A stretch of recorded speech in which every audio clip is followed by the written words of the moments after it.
ఓం శ్రీ మాత్రే నమః. గాయత్రక్క హోమ్కి స్వాగతం. అందరికీ ముందుగా వారాహి అమ్మవారి యొక్క నవరాత్రుల శుభాకాంక్షలు.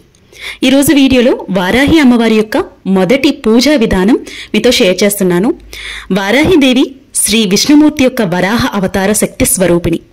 ఈమె వరాహముఖంతో మానవ శరీరంతో కనిపిస్తూ ఉంటారు. దశమహావిద్యలలో ఒకరైన వారాహి అమ్మవారు లలితాదేవి సేనాధిపతిగా ప్రసిద్ధి చెందారు. ఈమె అసురుల సంహారంలో ముఖ్యమైనటువంటి పాత్ర పోషించడం జరిగింది. అయితే ఈ వారాహి గుప్త నవరాత్రులు అంటే గోప్యంగా చేసుకోవాల్సినటువంటి నవరాత్రులు, ఈ నవరాత్రులు చేసుకుంటున్నామని ఎవ్వరికి చెప్పకుండా చేసుకోవాల్సినటువంటి నవరాత్రులు. ఈ వారాహి నవరాత్రులు మనకి 2025 సంవత్సరంలో జూన్ 26 అంటే రేపటి నుండి మనకి మొదలవుతున్నాయి. ఈ 2025 సంవత్సరంలో జూలై 4 వరకు కూడా ఈ గుప్త నవరాత్రులు ఉన్నాయన్నమాట. ఎంతో శక్తివంతమైనటువంటి ఈ గుప్త నవరాత్రుల్లో జూన్ 26 అంటే మొదటి రోజున మనకి గురువారం నాడు అది వారాహిగా మనకి అమ్మవారు దర్శనమిస్తారు. అలాగే జూన్ 27 శుక్రవారం నాడు దండని వారాహిగా అమ్మవారు దర్శనమివ్వడం జరుగుతుంది. జూన్ 28 శనివారం నాడు బృహద్ వారాహిగా అమ్మవారు దర్శనమివ్వడం జరుగుతుంది. జూన్ 29 ఆదివారం ఉన్మత్త వారాహిగా దర్శనమిస్తూ ఉంటారు.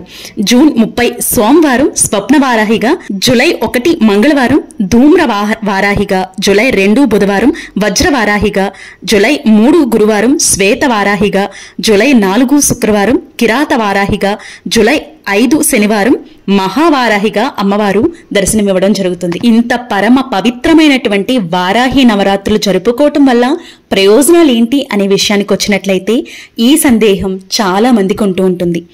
నార్మల్గా మనం ఏ పూజ చేసినా కూడా ప్రయోజనాలు ఫలితాలు ఆశించకుండా అమ్మవారి మీద నమ్మకంతో పూజ అనేది చేసుకోవటం వల్ల మనకి ఉన్నటువంటి అన్ని రకాలైనటువంటి సమస్యలు కూడా తొలగిపోతాయి. ఎందుకంటే అమ్మవారికి అన్ని తెలుసు కాబట్టి మనం ఒక పలానా ఫలితం గురించి పూజ అనేది చేసుకోకుండా మనం ఏదైతే పూజ చేస్తున్నామో ఆ పూజలో ఏకాగ్రత భక్తిని జోడించి పూజ చేయటం వల్ల వరకు మన పూజలు చేరుతాయి. కానీ అమ్మవారి పూజ చేసుకోవటంలో ప్రయోజనాల గురించి కూడా ఇక్కడ మాట్లాడుకోవాలండి. ఎందుకు అంటే అమ్మవారి ఉత్సవాల్లో పాల్గొనే వారికి శుభం, ఐశ్వర్యం, రక్షణ లభిస్తుంది. ఒక మనిషి, ఒక వ్యక్తి జీవితంలో ఎదుగుతున్నారు అంటే దృష్టి దోషం అనేది కలుగుతుంది. అది ప్రత్యక్షంగా కావచ్చు, పరోక్షంగా కావచ్చు. అలాంటి దృష్టి దోషాలు, దిష్టి దోషాలు, నరఘోషలు, మానసిక సమస్యలు, ఇలాంటి భ్రాంతులు ఏవైనా ఉన్నాయి అనుకుంటే అవన్నీ కూడా ఒక్క వారాహి అమ్మవారి పూజతో తొలగుతాయన్నమాట. సమాజంలో కీర్తి అనేది కలుగుతుంది, గుర్తింపు అనేది కలుగుతుంది. ఏ పనిలోనైనా విజయం అనేది సాధిస్తాము. అమ్మవారి అనుగ్రహం ఉంటే సరిపోతుందండి. తప్పకుండా మనం ఏ పని తలపెట్టినా కూడా అందులో విజయాలు అనేవి సాధిస్తాం. అంతేకాకుండా కోర్టు కేసులు, వివాదాలు, కుటుంబ సమస్యలు, ఆర్థిక ఇబ్బందులు ఇట్లాంటివి ఏ ఉన్నా కూడా వాటి నుండి ఈజీగా మనం బయటపడవచ్చు. ఒక్కసారి అమ్మవారికి పూజ చేసి చూడండి, మీ జీవితంలో కలిగే మంచి మార్పులు మీకే తెలుస్తుంది, మీకే అర్థమవుతుంది. అలాగే దీర్ఘకాలికంగా ఏవైనా అనారోగ్య సమస్యలు ఉన్నవారు కూడా అమ్మవారి పూజ చేసుకుంటే ఖచ్చితంగా ఉపశమనం అనేది లభిస్తుందట. కాబట్టి అమ్మవారి యొక్క పూజ మొదటి రోజు ఎలా చేసుకోవాలనే విషయానికి వచ్చినట్లయితే మీరు పీఠం ఏర్పాటు చేసి అలాగే అఖండ దీపం కలశం ఏర్పాటు చేసి పూజ చేయాలి అనుకున్నవారు ఒక దీక్షగా పూజ చేయాల్సి ఉంటుంది. ఒకవేళ అలా కాదు, మామూలుగా నిత్యం దీపారాధన ఎలా చేసుకుంటామో అలా చేసుకోవాలి అనుకున్నవారు నార్మల్గా పూజా గదిలోనే పూజ అనేది చేసుకోవచ్చు. ఇక్కడ నేను ఒక పూజా గదిలోనే చేసుకుంటున్నాను అనమాట. నేను ఎక్కడైతే పూజ చేస్తున్నానో అక్కడే పూజ అనేది చేసుకుంటున్నాను. కానీ ఒక పీఠం లాగా పెట్టుకుని అమ్మవారి పటాన్ని పెట్టుకుని అక్కడ దీపారాధన చేసుకున్నాను. అలాగే గణపతిని కూడా పెట్టుకున్నాను అనమాట. ముందుగా మనం ఏ పూజ చేసినా, ఏ వ్రతం చేసినా గణపతికి పూజ అనేది చేస్తాం కాబట్టి గణనాథుడికి పసుపు, కుంకుమ, అక్షంతలు, గంధము, వస్త్రాన్ని సమర్పించి గణపతికి పూజ అనేది చేసి బెల్లం ముక్కని నైవేద్యంగా ఉంచి మీకు వీలుంటే నైవేద్యం పెట్టి పూజ అనేది చేసుకోవచ్చండి గణపతికి. ఈ విధంగా పూజ చేసిన తర్వాత ఈ పూజలో అంటే నవరాత్రుల 9 రోజులు చేసుకోవాల్సినటువంటి పూజలో కానీ ఈ పూజలో కానీ మాకు ఎలాంటి ఆటంకాలు రాకుండా చూడు స్వామిని నమస్కరించుకొని పూజ అనేది మొదలు పెట్టుకోవాలి. ఎందుకంటే కొంతమంది 9 రోజులు పూజ చేసుకుంటూ ఉంటారు, కొంతమంది 3-5 రోజులు పూజ చేసుకుంటూ ఉంటారు, కొంతమంది ఒక్క రోజే పూజ చేసుకుంటూ ఉంటారండి. కాబట్టి ఈ విధంగా చక్కగా సింపుల్గా పూజ అనేది చేసుకోవచ్చు. ముందుగా దీపారాధన చేసుకుని గణపతి పూజ అయిన తరువాత వారాహి అమ్మవారి యొక్క పూజని మొదలు పెట్టుకోవాల్సి ఉంటుంది. ఇక్కడ నేను అమ్మవారి యొక్క శ్లోకాలు స్తోత్రాలు అన్నీ కూడా చదువుకున్నానండి. అమ్మవారి యొక్క శ్లోకాలు అన్నీ కూడా చదువుకోవచ్చు. మీకు రాకపోతే ఓం శ్రీ మాత్రే నమః, ఓం శ్రీ వారాహి దేవియే నమః అంటూ చక్కగా మంత్రాన్ని పఠిస్తూ పూజ అనేది చేసుకోవచ్చు. అలాగే ఇక్కడ నేను పసుపు కొమ్ములతో అమ్మవారిని పూజిస్తున్నాను. మొదటి రోజు కాబట్టి పసుపు కొమ్ములతో పూజ అనేది చేస్తున్నాను. అలాగే వారాహి అమ్మవారి యొక్క నవరాత్రులు పూజ చేసుకోవాలి అనుకున్న వారు ద్వారలక్ష్మి పూజ చేసిన తరువాత మాత్రమే అమ్మవారి పూజ చేసుకోవాల్సి ఉంటుంది.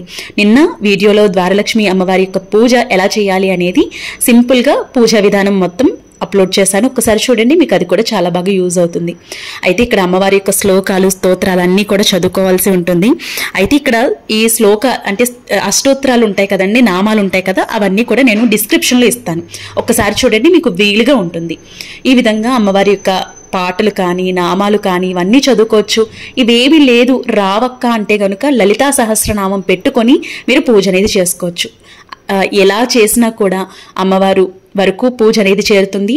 ధర్మబద్ధమైనటువంటి ఏ కోరికైనా కూడా తప్పకుండా నెరవేరుతుంది. అలాగే మొదటి రోజు మీకు నచ్చిన నైవేద్యాన్ని అమ్మవారికి పెట్టొచ్చండి, ఇబ్బంది ఏం లేదు. అయితే మీరు నైవేద్యాలు ప్రిపేర్ చేయలేము అంటే గనుక బెల్లం పానకాన్ని నైవేద్యంగా పెట్టండి. రోజు బెల్లం పానకం పెట్టినా పర్వాలేదండి. ఎందుకంటే వారాహి అమ్మవారికి ఎంతో ఇష్టమైనటువంటి నైవేద్యాల్లో బెల్లం పానకం ఒకటనమాట. ఈ విధంగా నైవేద్యం పెట్టిన తర్వాత హారతిని ఇచ్చి ధూప దీపాన్ని ఇచ్చి చక్కగా మరొక్కసారి మీ సంకల్పం ఏంటి అనేది చెప్పుకోవాలి. పూజకి ముందు మీ సంకల్పం ఏంటి అనేది చెప్పుకోవాలి. పూజ అయిన అనంతరం కూడా మీ సంకల్పం ఏంటనేది చెప్పుకుని అక్కడ ఉన్నటువంటి అక్షింతలు ఏవైతే ఉంటాయో అవి తల మీద వేసుకోవాల్సి ఉంటుంది. ప్రసాదం ఇంటిల్లిపాది తీసుకోవాల్సి ఉంటుంది. ఈ విధంగా సింపుల్గా పూజ అనేది చేసుకోవచ్చు. కానీ పీఠం ఏర్పాటు చేసుకుని అఖండ దీపం ఏర్పాటు చేసుకుని అలాగే కలశం ఏర్పాటు చేసుకుని పూజ చేసేవారు మాత్రం నియమ నిష్టలకు లోబడి వాటికి అనుసరిస్తూ పూజ అనేది చేసుకోవాల్సింది ఉంటుంది. అలాగే గురువుల ఆధ్వర్యంలో పూజ అనేది చేసుకోవాల్సి ఉంటుంది. ఇక్కడ ఒక్కసారి క్లియర్గా పూజని అబ్జర్వ్ చేయండి. అమ్మవారి కటాక్షం కరుణ ఎలా ఉంటుందో అనేది. ఎందుకంటే నేను ఇక్కడ చాలా ఆశ్చర్యపోయే విషయాన్ని నేను మీతో షేర్ చేస్తాను. అందుకే నేను ఎక్కడ కూడా ఎడిట్ చేయకుండా అదంతా కూడా క్లియర్గా ఉంచడం జరిగింది. అమ్మవారి పుష్పం మన పూజా మందిరంలో పడిందనమాట. ఎందుకు చెప్తున్నాను అంటే నేను అమ్మవారి పుష్పాలు పెట్టినప్పుడు ప్లాస్టర్తో పెట్టానండి. అది అసలు ఛాన్స్ లేదనమాట. అంటే కింద పడే ఛాన్స్ అయితే లేదు. కానీ అమ్మవారి కరుణ ఇలా ఉంటుంది చెప్పడం కోసం ఈ ఎడిట్ చేయనటువంటి వీడియోని మీతో షేర్ చేయడం జరుగుతుంది. అసలు ఈరోజు పూజ చేయలేనేమో అనుకున్నానండి. బ్యాక్ పెయిన్ ఉంది. కానీ అమ్మవారి దయ వల్ల పూజ అనేది చేసుకోవటం జరిగింది. పుష్పం జారి కింద పడటం అనేది యాదృచ్ఛికంగా జరిగినా అంటే ఒక హఠాత్ పరిణామంలా జరిగినా కూడా అది అమ్మవారే మనకిచ్చినట్లు భావిస్తే మనసుకు హాయిగా ఉంటుంది. చాలా మనసు ప్రశాంతంగా ఇలాంటి చిన్ని ఆనందాలు మనం వెతుక్కుంటే మనసు హాయిగా ఉంటుంది, ప్రశాంతంగా ఉంటుంది కదండి. ఈ విధంగా పూజ అనేది చేసుకోవాల్సి ఉంటుంది అనమాట. మొదటి రోజు పూజ ఈ విధంగా చేసుకున్నాను. పసుపు కొమ్ములు పెట్టుకుని పూజ అనేది చేసుకోవచ్చు. అయితే చాలా మంది ఉప్పు దీపారాధన చేసుకోవచ్చు అక్క అని అడుగుతున్నారండి. చేసుకోవచ్చు, ఇబ్బంది ఏం లేదు. ఎందుకంటే అమ్మవారు స్వరూపం, లక్ష్మీ అమ్మవారు స్వరూపం ఏదైనా కూడా ఒకటే కాబట్టి ఉప్పు దీపారాధన కూడా చేసుకోవచ్చు. అలాగే పంచగవ్య దీపాన్ని కూడా వెలిగించవచ్చు. మీ అమ్మవారి పూజ ద్రవ్యాల్లో ఏ ద్రవ్యంతో అమ్మవారికి పూజ చేసినా కూడా పూర్తి ప్రతిఫలం అనేది ఉంటుందన్నమాట. ఈ విధంగా పూజ అనేది చేసుకోవాల్సి ఉంటుంది. ఈ వీడియో మీకు నచ్చిందని అనుకుంటున్నాను. నచ్చినట్లయితే లైక్ చేయండి. మీ ఫ్రెండ్స్ అండ్ ఫ్యామిలీ మెంబర్స్కి తప్పకుండా షేర్ చేయండి. అలాగే మన ఛానల్ని సబ్స్క్రైబ్ చేసుకోండి. మీకు ఏమైనా డౌట్స్ ఉంటే కమెంట్స్ రూపంలో తప్పకుండా నేను రిప్లై ఇవ్వడం అనేది జరుగుతుంది. రేపటి ఒక మంచి వీడియోతో మళ్ళీ మీ ముందుకు వస్తాను. రేపటి పూజా విధానంలో వారాహి అమ్మవారి యొక్క 2వ రోజు పూజా విధానం చూద్దాము.